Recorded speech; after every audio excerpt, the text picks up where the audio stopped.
in South Kingston, and retired in 2018. During COVID, I have been dabbling in food demonstrations and teaching senior citizens and people my age, which are who I am, a senior citizen. But anyway, thank you for attending. And this series started originally in the beginning of March. And when we planned it, it was in February. And February is American Heart Month. And this is run by American Heart Month is a monthly, every year, the second month of the year is February, obviously, but it's to raise awareness about heart disease, specifically cardiovascular heart disease, because based on research, 70% of heart disease or vascular disease can be prevented by lifestyle choices, genetics, diet, and exercise. And so it's good to know that we do have some control over our heart health. And tonight I'll be educating you about some of the one healthy dish that we could make that will benefit heart health. Some fun facts about the heart I read about today. So you can have these clever little facts when you go to your next cocktail party and surprise people. An adult heart pumps more than a gallon of blood a minute, enough to fill 38,000 drinking glasses each day. I thought that was pretty cool. Studies have shown that yoga does slow down your heart rate. So this is really good for high blood pressure. And this is the most fun, is laughing may increase overall health. Reason or research suggests that a good laugh can increase the blood flow by 20%, which can last for 24 hours. So with that, let's get started. All right, tonight we're going to talk about pasta alla norma, and to talk about a little bit about guidance around heart healthy foods and how can we try to eat in a heart healthy way. The recipe, if I don't know if any of you had read it before, or if you haven't, it's fine, but I want to go through the ingredients and why this recipe is considered heart healthy. All right, we are using fresh vegetables, and the fresh vegetables in this recipe are fresh tomatoes. We're using basil, so it's a green, and we're using eggplant, which is also a heart healthy vegetable. And these vegetables are full of antioxidants and vitamins and fiber. And fiber is great for cholesterol. It helps keep the LDL, which is the unhealthy cholesterol, at bay. And the antioxidants and vitamins are good for our heart. All right.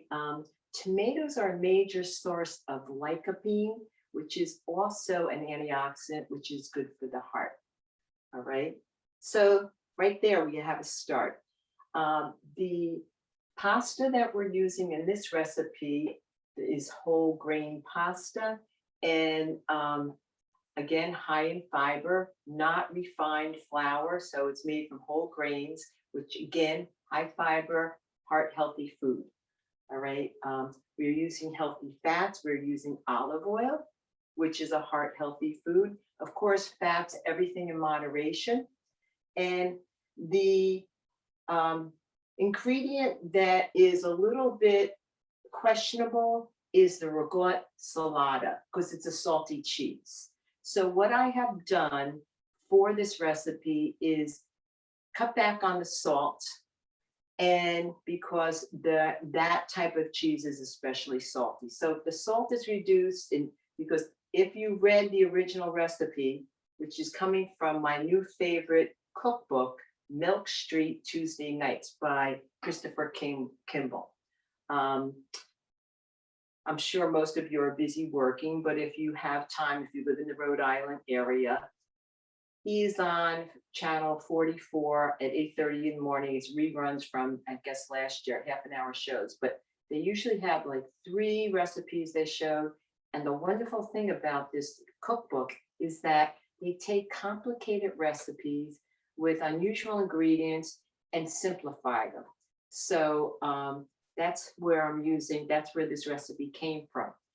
This recipe has not been changed, I think, compared to the original one that originated in Sicily, but maybe it's how the eggplant is sliced or the type of pasta that's used or the type of tomato. Basically, the ingredients are the same. It's true to the origin of the recipe. Okay, so a couple of small little more tidbits. Eat a rainbow of vegetables and fruit. More colorful, the more healthy, the more nutrients, the antioxidants. And when you're using dairy and cheese, remember to read the labels. You want to keep them low fat or fat free, and keep an eye on the sodium. The protein, there's no animal protein we're using in here tonight. The cheese comes from an animal source. But what you want to use if you are eating protein from meat or poultry, the guideline is 4 ounces. Keep your portions like the size of your palm of your hand. Keep that cholesterol, saturated fat low. All right. So I think we hit on most food groups, all food groups, the grains, the protein, the dairy, healthy fats, eat nuts, avocados, seeds, peanut butter, omega-3 from fish. All right, so let's talk about the recipe, pasta alla norma. There are a few versions that I found how pasta alla norma got its name. And the history is interesting because the dish did originate in Sicily.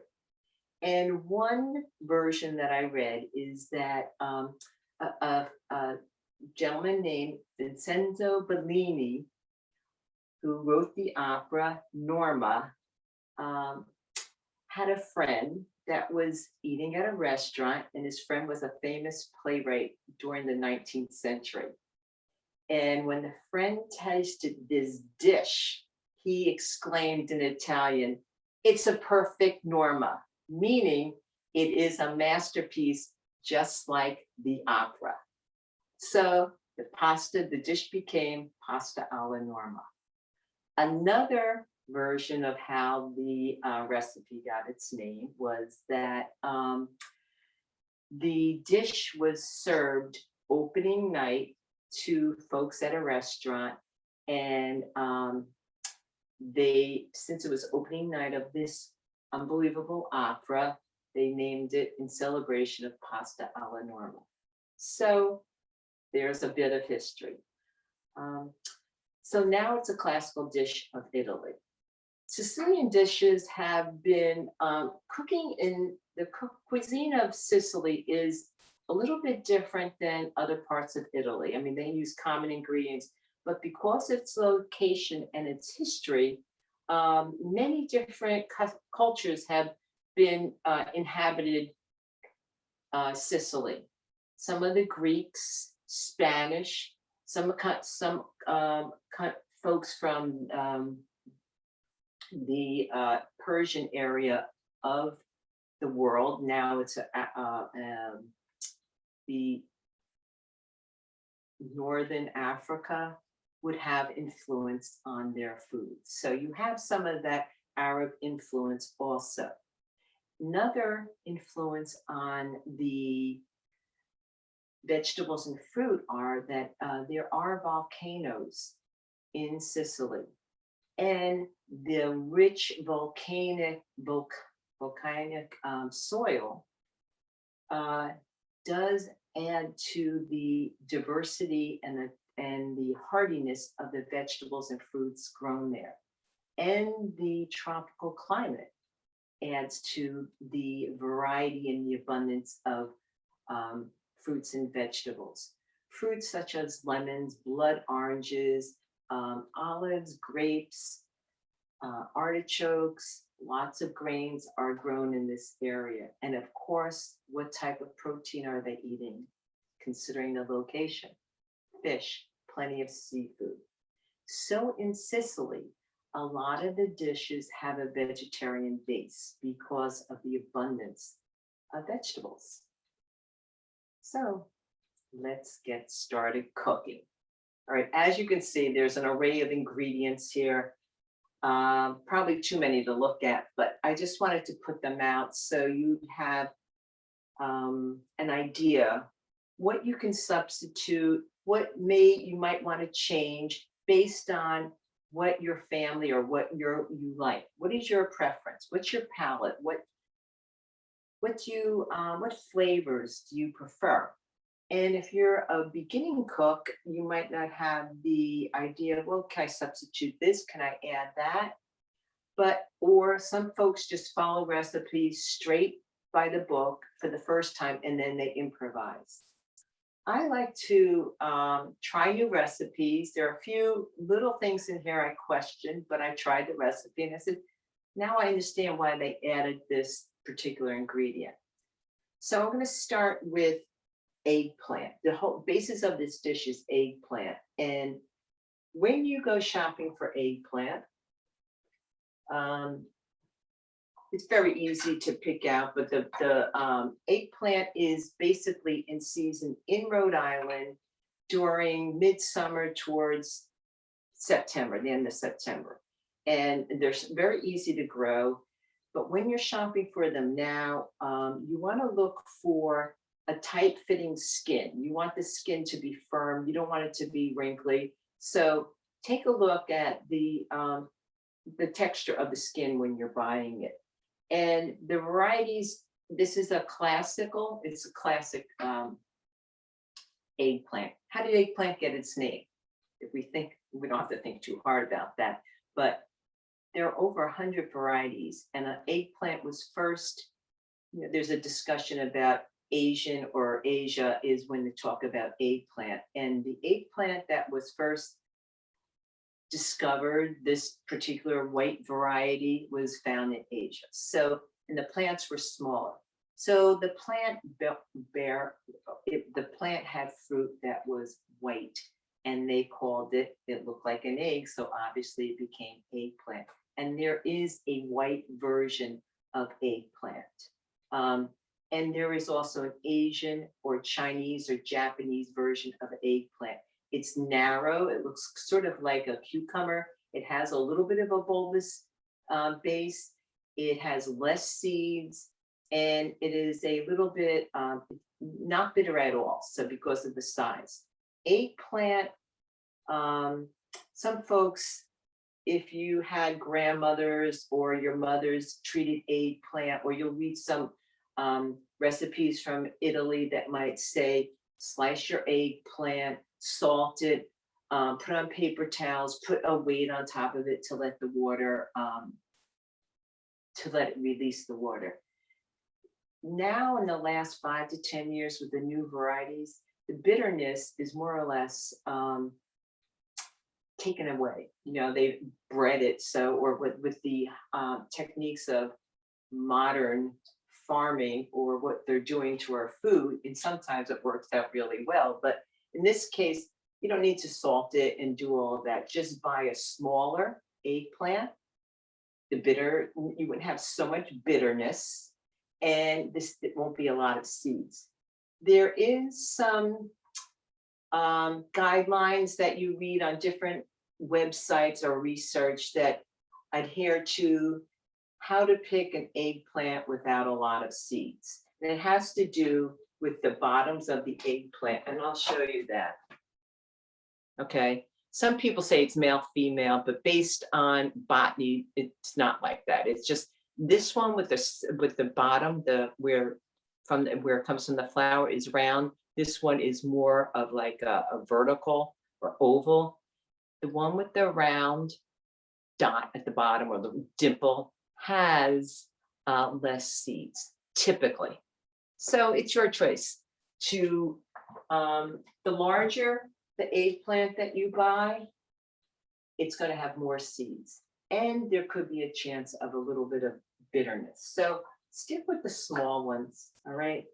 This one is kind of interesting. It has a little stripe on it. I want you to see the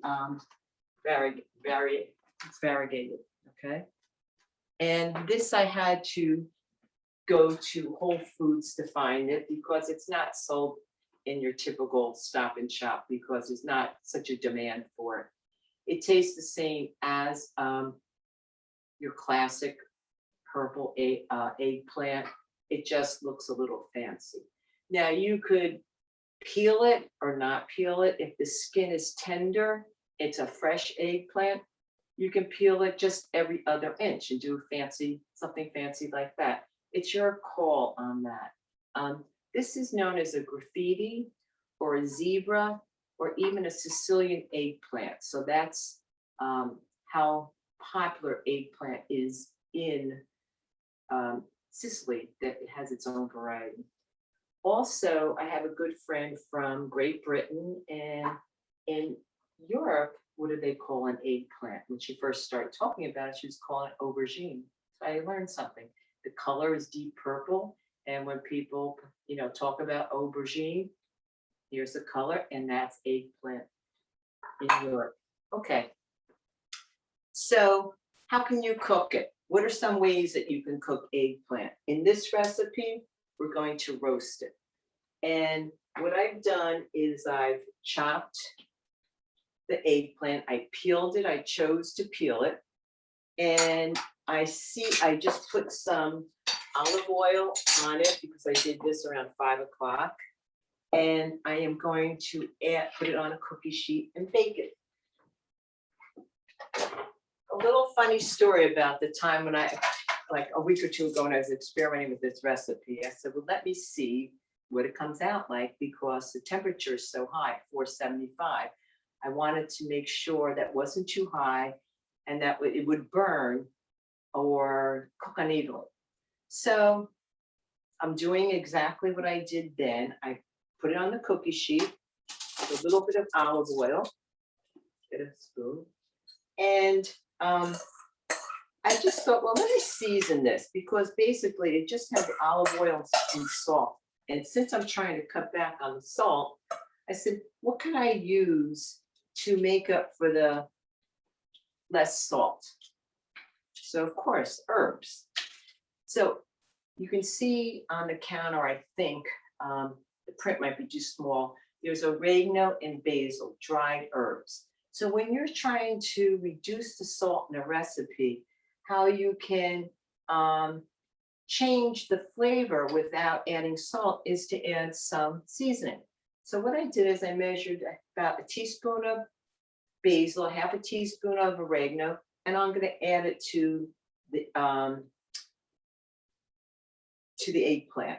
Now, the recipe doesn't say to do that. I just thought, well, eggplant is sort of like a neutral, bland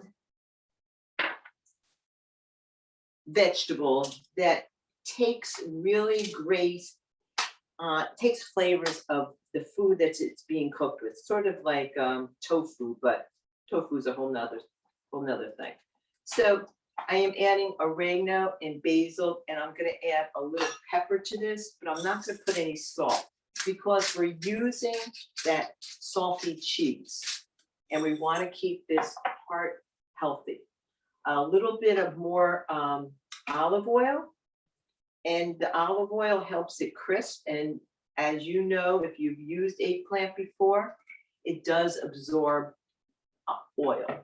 And if any of you make eggplant parmesan, it's a wonderful way is just to bake your eggplant on a cookie sheet, bread it, put it on a cookie sheet, maybe a piece of foil, sprinkle it with a little bit of olive oil, and just bake it in the oven instead of frying it.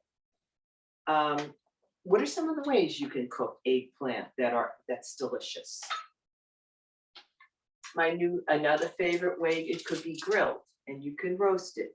But getting back to when I was experimenting with this a couple of weeks ago, it was right after breakfast. I had a banana, I had a cup of coffee. I was getting ready I put this in the oven. I'm going to have a little bit of yogurt in an hour or so. Well, when this came out, I tasted it. It became my breakfast. I ate the whole thing, not just serving size, but it was really delicious. So And I did tell a few folks that, well, the eggplant just roasted is fabulous, and it is. All right, so here it is in the oven. It has to go, it's on 475. I'm gonna set a timer for about 12 minutes. It is supposed to cook 30, 35 minutes. Since it's such an intense heat, I would say keep an eye on it, depending on your stove. The recipe, if you read the recipe in the book, it says move your oven rack even closer, like you're broiling. I wouldn't recommend that unless you're going to stand at your oven and keep an eye on it, because I think that's too intense heat. Okay, so that is in the oven, the timer's set. The next thing is talk about a little bit about the pasta. I did pre-cook the pasta because it's too much to keep an eye on the pasta, stir it every few minutes, do a demo, be engaging, and check on this too. So the pasta has been cooked and using whole grain. The size pasta that you use is important. Typically, you would pair your sauce with the type of pasta. If it's a light sauce, you would use a light or a not a heavy pasta. You might use some type of spaghetti or angel hair pasta or linguine. But for this, because we want to build texture and we want to build flavor, and there is no protein in no animal protein, it's more of a primavera sauce based, it's vegetables. So I would recommend sort of a chunky pasta. The recommendation for the pasta in the recipe, I don't know if I agree with it so much. It's it says penny, in other words, a rigatoni. And I think a rigatoni, depending on the length, could be too heavy. But then again, it's a person's choice. Everything about my philosophy of cooking is your choice. You could change it. You don't have to follow it perfectly. Use what you like. Use something new. Try it. All right. So I am going to I use whole grain penny. I found that whole grain pasta has come a long way in the last 5 to 8 years. The flavor is more interesting. The texture is interesting. If you have family members that don't care for whole grain pasta, start blending white pasta with whole grains. Start off maybe 25% whole grain, 75% regular pasta. And over the course of time, you might develop a desire to have, 75% whole grain. Another thing too is that we're not, as a society, in America at least, we're not eating pasta as often as we used to.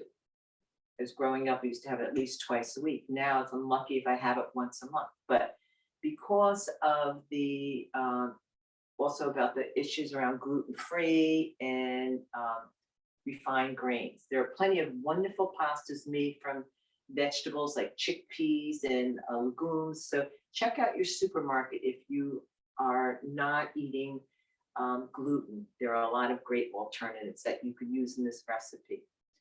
All right, so I have the 1/4 cup of pasta water, which I almost forgot to save because it's not something typically I do. All right, now I want to get started with the sauce. Okay. So the sauce, got to clear some of this out so you can see what I'm doing. The sauce is going to be made in this frying pan, and I am using garlic and oil, olive oil, and hot pepper. If you read the recipe will state, heat your oil and until it's shimmering. Now, when it gets shimmering, it means it's really hot. And last time we were together, and some of you weren't here, was that I gave a little bit of got guideline or my a little tip about if you heat your oil to a very high temperature until it's shimmering, what happens, it gets hot and you're putting a very small piece of garlic into a hot oil. What's going to happen? It's going to cook really fast and it might even brown too much. Your garlic browns too much, it gets bitter. So what we want to do is cold pan, cold oil, and put the garlic in and let it heat up slowly. So that's what I'm going to do tonight. We're just going to heat it on maybe 300. And with this recipe, it also states that you want to add hot pepper flakes. Again, that's your choice, how much you want to use. In the recipe, I believe it's a half a teaspoon, which to some people that might be too much, and to others it might not be enough. So use your judgment. You know what? Can you always add it at the end? Absolutely. When you are cooking it in oil, though, the flavor develops differently than if you just add it at the end. In the hot oil, it blooms. It's a nice way to use dried herbs and also dried seasoning spices. So let's start with the oil. Again, olive oil.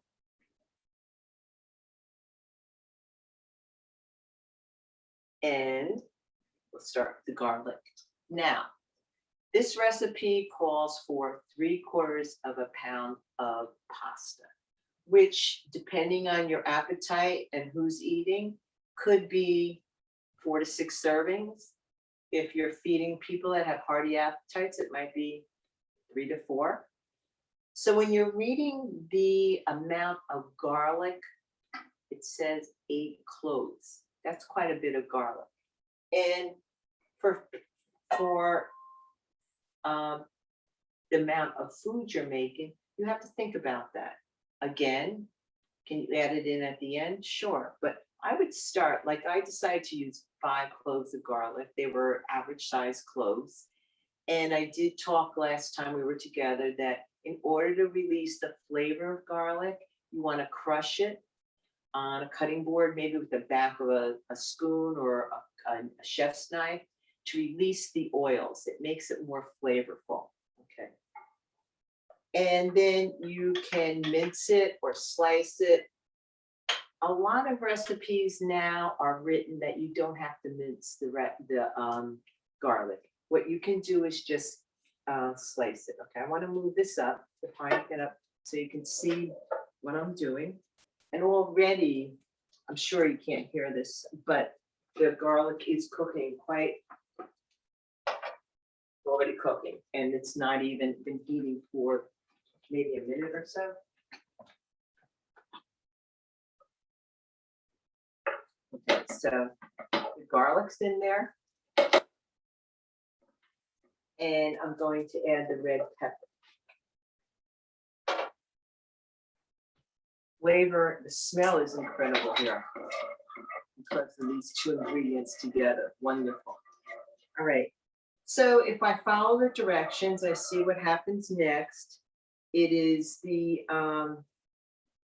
if you were cooking at home, you would be boiling the water for the pasta, putting the pasta in the water and figuring 10 to 12 minutes, depending on what type of pasta you were using. And this is supposed to cook around 30 minutes until it becomes fragrant. And then I'm going to add the tomatoes. Now, the tomatoes that I'm using are cherry tomatoes or grape tomatoes, and that was what the recipe stated. And they were on sale, so why not? But you can use plum tomatoes. You can use tomatoes that have a lot of water, like salad tomatoes. It's your choice. Whatever you feel like having, use those tomatoes. If you want to use a canned tomato, why not? My new favorite is fire roasted tomatoes. They add another dimension to the tomato sauce, but again, it's your choice. Typically when you're using fresh tomatoes in a sauce, plum tomatoes, because they have less liquid. A lot of I would say folks that make their own tomato sauce using fresh tomatoes, they might even see the tomatoes. Okay, it's about 30 seconds. So what I'm going to do is I'm going to add the tomatoes and I'm going to let it cook. And I'm also going to cover the tomatoes. Okay, so this is 2 pints of tomatoes. I had a half a pint in the refrigerator that were looking not so great. So they were looking tired. I would not put them in a salad or serve them, like raw or fresh, because they were tired looking. So what a great thing. You could put them in a sauce. If you weren't going to put them in a sauce, what else could you do?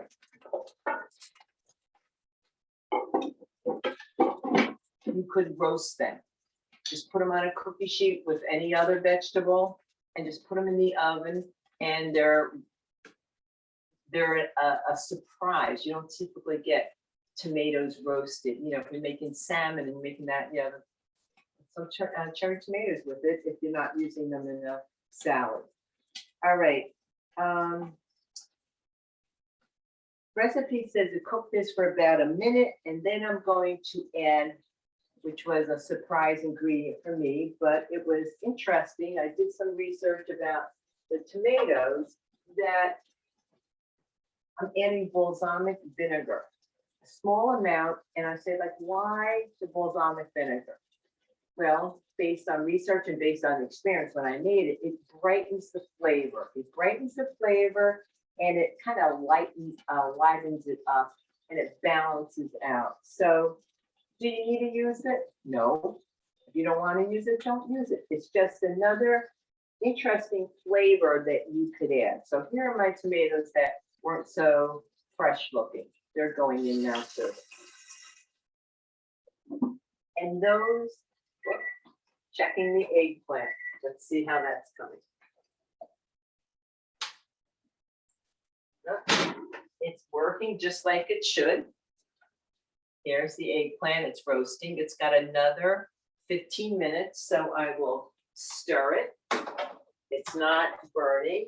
So the 475 temperature is safe to use. It doesn't overcook them. And I can smell the basil and the oregano that I put on them. It's really interesting. It's going to add another dimension of flavor that the original dish did not have. If it was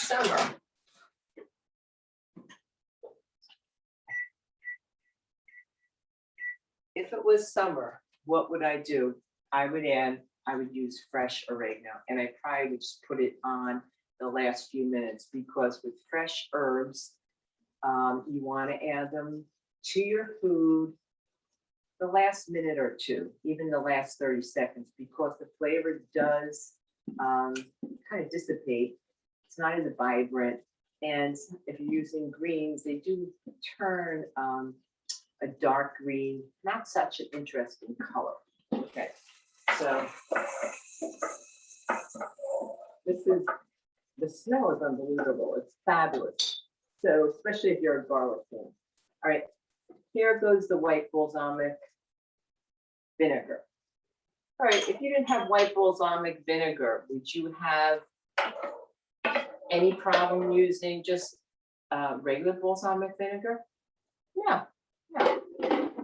Why not? Why not? I don't know if I would use just the white, just regular white vinegar. Try it. Apple cider vinegar? I wouldn't know. Okay, so now what we're doing is the sauce is cooking. I have to keep on checking back to the recipe. And this is going to cook for 8 to 9 minutes and until it reduces. And then when the eggplant comes out of the oven, it gets stirred into the tomatoes with the pasta and the pasta water. And I want to talk a little bit about that. Most of the recipes that are written by Italian chefs or people that cook a lot of pasta dishes that stay true to the Italian way of preparation will have the pasta be mixed in the sauce. In America, a lot of times you will see the pasta's been drained, it's put on a plate, and the sauce is put on top, maybe with some basil. But most of the true Italian custom of cooking pasta is it goes in the sauce. And in this recipe, it goes in the sauce and it absorbs the flavor of the sauce just for a minute or two, and then you serve it. Sometimes that doesn't always work out, because if you're not going to eat the whole dish at one sitting, it gets a little dry, and for the next day, heating it up. So it's just something you work out. All right. So after this is cooking, we have about 10 or 12 minutes on that. What I want to do is talk a little bit about the basil. And the basil last week, or last time we were together, we used the word chiffonade. And we talked a little bit, how can you cut basil? Now, what I did last time is I showed you how to roll a few stacks of basils together. And then we rolled it like a cigar. And then we sliced it on a cutting board with a paring knife or a chef's knife. But I think that I found another way, and you probably do this already, but just to remind you that to save time, use your handy dandy kitchen shears. Pretty cool. You're going to get the same result. So when you cut those little ribbons that you get, it's called chiffonade. It's a French term. And okay, so you could do that too. All right, what other ingredients can you add to pasta alla norma to maybe make it your own, to sort of go from the typical Sicilian dish to something more, a little creative, a little different? What would you do? What other Italian ingredients could you add to this, or Mediterranean ingredients, to make it a little bit different? Capers would be one, but then again, you got that salt content, depends on how much, and olives would be another ingredient that you could add. Then we have to concentrate on not using any salt in this recipe because of the high content of salt. All right, I'm going to stir this again. Oh, it's coming out great. Flavor is incredible. Smell. All right, the cheese. I did run into a little bit of a roadblock with the cheese, because I thought that ricotta salata or ricotta salata would be easy to find. Needless to say, it was difficult to find. I did not find it.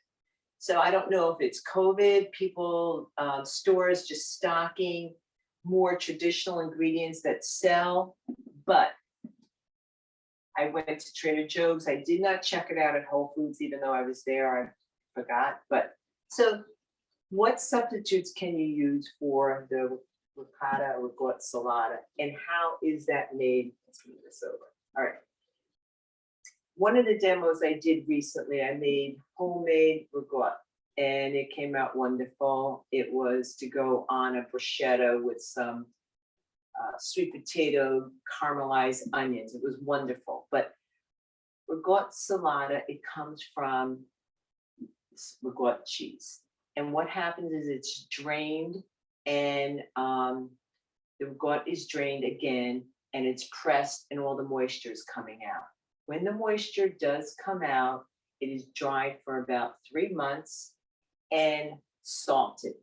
The word salata means salted in Italian. I might not be pronouncing that correctly, but it means salted in Italian. So it becomes a grated cheese. I've tasted it. It is a stronger cheese. My preference is for more mild cheeses, but that doesn't mean that you can't add, you can add any kind of cheese you want to this to, again, what your preferences are. So I make this dish, I would try it with 3 different kinds of cheeses every time I made it, or maybe 2 different kinds. But some of the suggestions for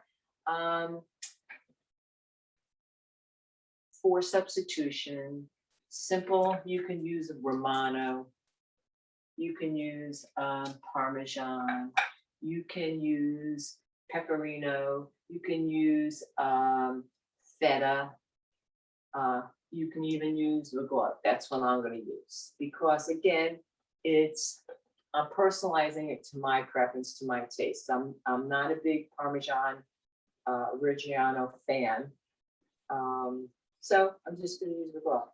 Could you use mozzarella? Yes, you could. I would recommend using fresh mozzarella for a more lighter, more interesting flavor than a processed bagged shredded cheese, but it could be done. It could be done. When you use the vinaigrette salata, you will find that sometimes it's used in risotto. It's sometimes grated and put on salads. It could be put on pizza. It could be on any type of tomato-based pasta, or even a white pasta sauce. So, I'd like to show you what this looks like, how beautiful. A lot of steam, should lower it, but move this out of the way.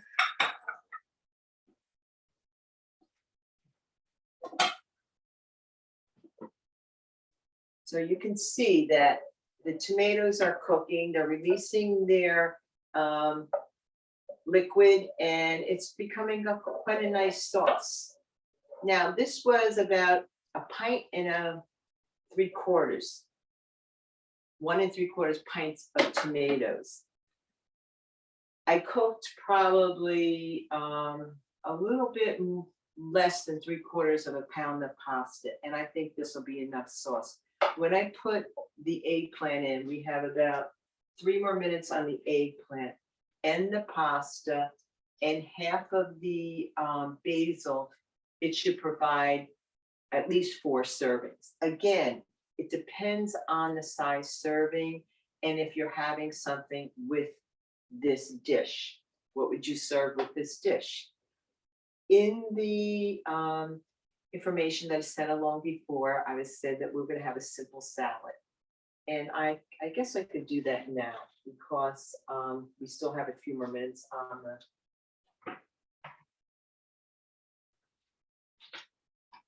on the eggplant. All right.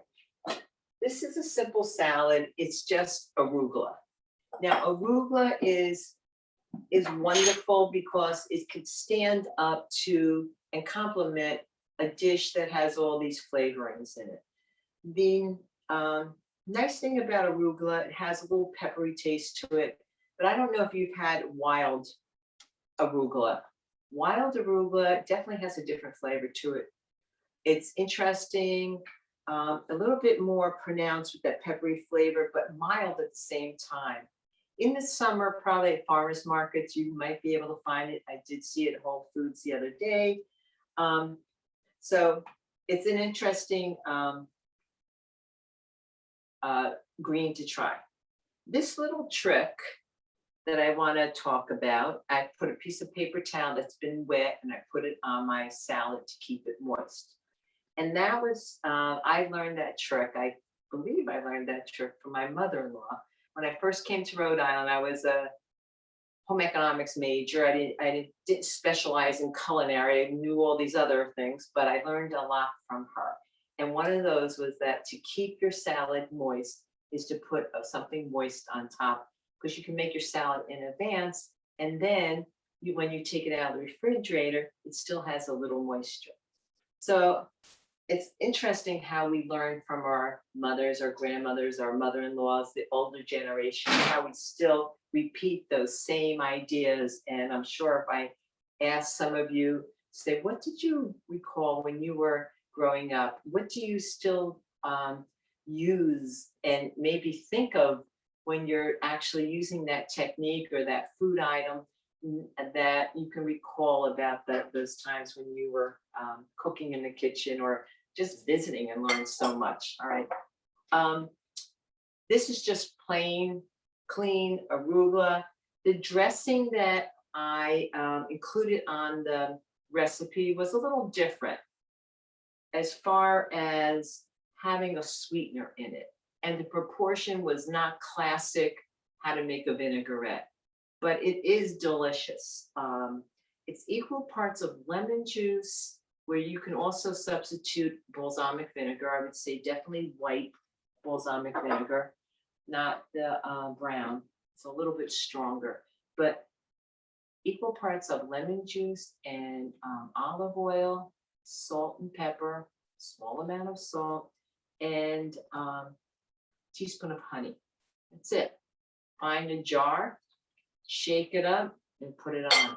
Now the flavors seem so different than this dish, but it really complements it because it's a little different, but it still has, if you think about Sicily, lemons are grown in Sicily. So would they use that on their salad? Of course.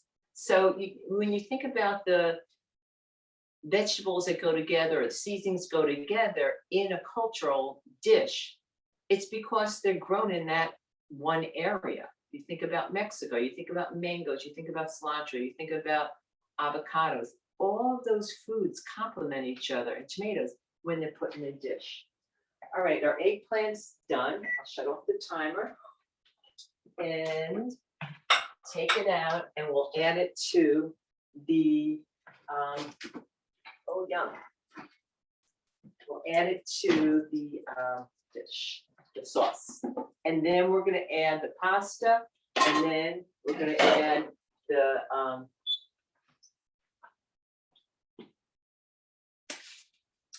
need to get different, yeah, there we go.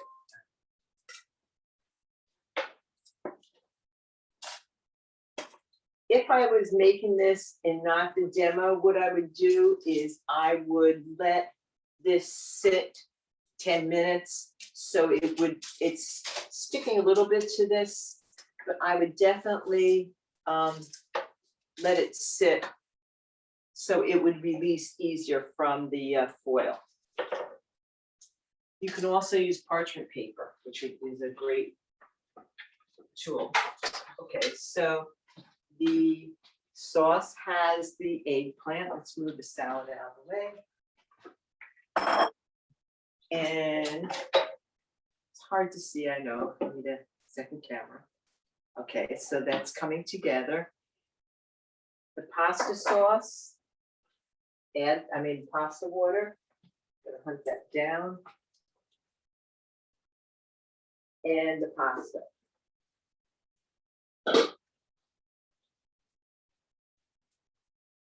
Okay. I'm not going to add all this pasta because I'm not eating the whole thing right now.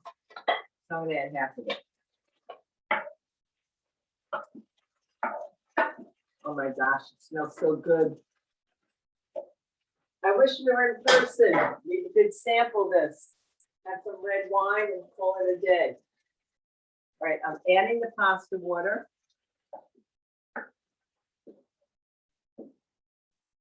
And I'm going to add half maybe I'll add more than half. I'm going to add like 3/4 of this, of the basil. And we're going to let it cook for a minute. The color is fantastic. And I imagine in the summer, if you left the skin of the eggplant on, more color, more fiber. I think if I made this again, I would definitely leave the skin of the eggplant on. When that roasts, it really becomes soft. Okay, now the cheese. No ricotta salata, but I'm going to add one of my favorite. Forgot. I'm not going to add a lot. I'm just going to add a little bit. It becomes a whole different dish. I realize that. But again, you can make it your own, right? It's wonderful. Okay, so let the flavors mingle together. Put the lid on. The basil's unbelievable, the aroma. Very nice. So, to celebrate, I think I'll sing some opera for you. Only kidding. All right. Let me see. Lower this. And I'm not going to dress this. Yeah, I will dress the salad. I'm just not going to eat the whole salad, so I don't want to waste food. You get a plate and plate the pasta. And if you had a crostini and you actually toasted or charred the grilled crostini, what a wonderful compliment that would be to the dish. And salad.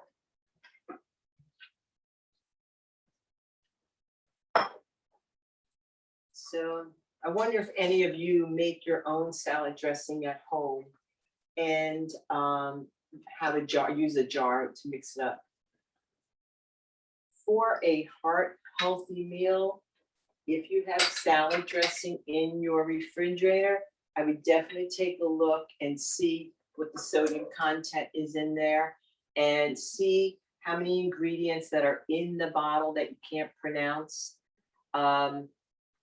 I think I haven't had bottle dressing I haven't used it really probably in about 25, 30 years, because I've always used olive oil and vinegar growing up, always red wine vinegar. But if you can replace your bottle dressing by making your own, I think as far as the salt and the saturated fat and the other ingredients that are on the label, that it may be a healthier way to go. And you can taste your greens, because some of the bottle dressing are so overwhelming that the flavor, you can't taste the greens. Okay, so here's the lemon, honey. Does anybody have any questions? Britta, if you want to, if does anybody have any questions, it's a great time to ask if there are any. Sure. Okay, there's a few already. Let's start with the first one that I saw. Do the different varieties of eggplant taste similar? The ones that I showed you do taste similar, but the Asian or the Japanese tastes a little bit lighter.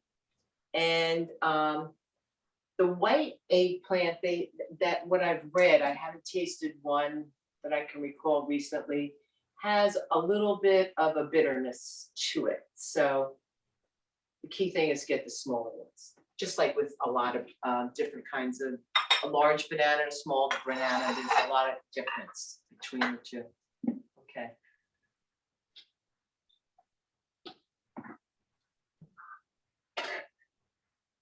Any other questions? Yep. Someone asked, can you make this ahead of time? Any tips on this? I would say you can make it ahead of time, but I would not put the cheese in or the basil until you are going to heat it up. I wouldn't even add the pasta to it until I was going to serve it. The eggplant, yes, but I wouldn't put the pasta in until I was going, 5 minutes before I was serve it. Cook the pasta ahead of time, let it sit, and then add it to your sauce. And then someone asked, did you salt the pasta water? I did salt the pasta water, and for the amount of pasta that I cooked, I added 2 teaspoons of salt. So the recommendation for salt is about 2,300 milligrams a day, regardless if you have hypertension or not. I believe it's less if you have high blood pressure. So when you think about the 4 to 6 servings that this would make, because here's one serving and there's plenty left, that the amount of salt that you're getting. Again, the hidden salt is in the canned products or the cheese. So again, here's the dish. It's a little, wish I could have a proper view, but there you go. It looks good. I can see it nicely. Yeah, and if you're serving that with, look at this beautiful salad, how it complements it. You know, if you're sitting down to a dinner, and of course we eat with our eyes, and you plate the food. A lot of food stylists say that white plates are, you know, great for plating food. So let's move this, because it lets it's not distracting like some people. A few years ago, black square plates and all this were style, but the classic white seems to be still. So it looks good, doesn't it? It looks awesome. Yeah, yeah. If you're an eggplant fan, this is like, and when you think about the cost of this, it's relatively inexpensive. The cheese could be the one item that would elevate the cost. Eggplant is reasonable. Pasta, when you think about all the servings that you get out of this one dish, if you feed 4 people, it might have cost you $8 or $9. That's good, and it's healthy. You're getting vegetables and fruit. So, any other questions? Doesn't look like there's any right now. I'm just gonna quick launch a poll just to see how many people we have total in attendance, if there's multiple people watching together. So if everyone can answer that quickly. The poll is live right now.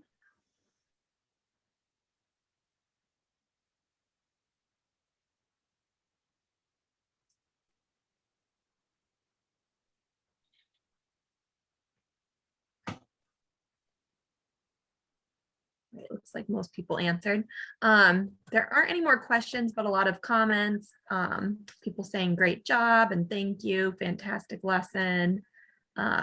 Someone was eating their eggplant as we were doing the presentation and they said it was delicious. So seems like everyone enjoyed it. How many people cooked along, I wonder? Oh, that's another good question. If you could type into the chat if you cooked along, that would be great for a little count.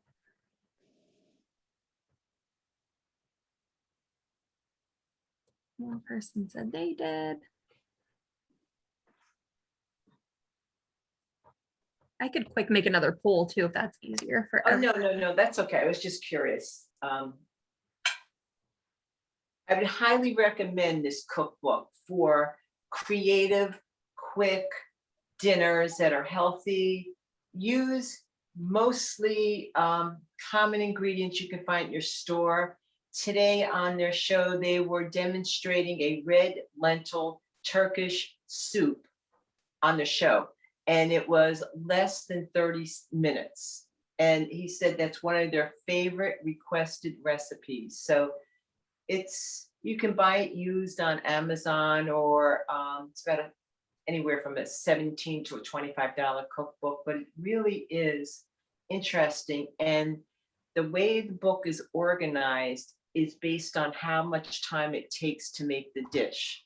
It goes from like fast, faster, quick, whatever the categories are. And basically, I believe all the recipes might be entrees. I'm not sure if there are desserts in there. I can't recall. There's a lot of wonderful soup recipes and cultural recipes from other countries that we have ingredients. We can access ingredients because I think the intent of the book is to make it easy for folks in the United States to have access to ingredients. So. Someone else asked if the cookbook's online. I'm not sure about that personally, but I know that we can order it for anyone with a library card through the library, if anyone's interested in getting Does the the book. yeah, does the library have, I probably does in the system, because I think I might Yeah. have checked. We actually, before COVID, we had a cookbook club at the library and we used this book for the cookbook club. So we ordered a bunch of copies in the system for that meeting. So there are definitely a lot of copies. Good, Yeah. good. So yeah, so if you just want to examine it before you purchase it, nothing like going to the library for cookbooks. Yeah, so I don't think there's any more questions. A lot more patrons are saying good job and they enjoyed the demonstration. So yeah, thank you so much for doing this, Kathy. Thank you, Britta. I enjoyed it and it was fun. And maybe in the summer we can do some outdoor stuff. I don't know. Oh, definitely. I'll be in touch about that. I'm starting to plan some outdoor things, so that would be Yeah. fun. Yeah. And I'll save the chat and then I'll send you an email so you can look at people's comments. Okay, that'll be great. Thank you so much. And thank you everyone who attended. I hope you enjoyed and learned something new and are inspired to try the dish or to look at the cookbook and eat healthy. A few other around, being a teacher in me, I just want to review about eating variety of colors, of vegetables and fruit. Keep that portion size small with the animal protein sources. Read the labels.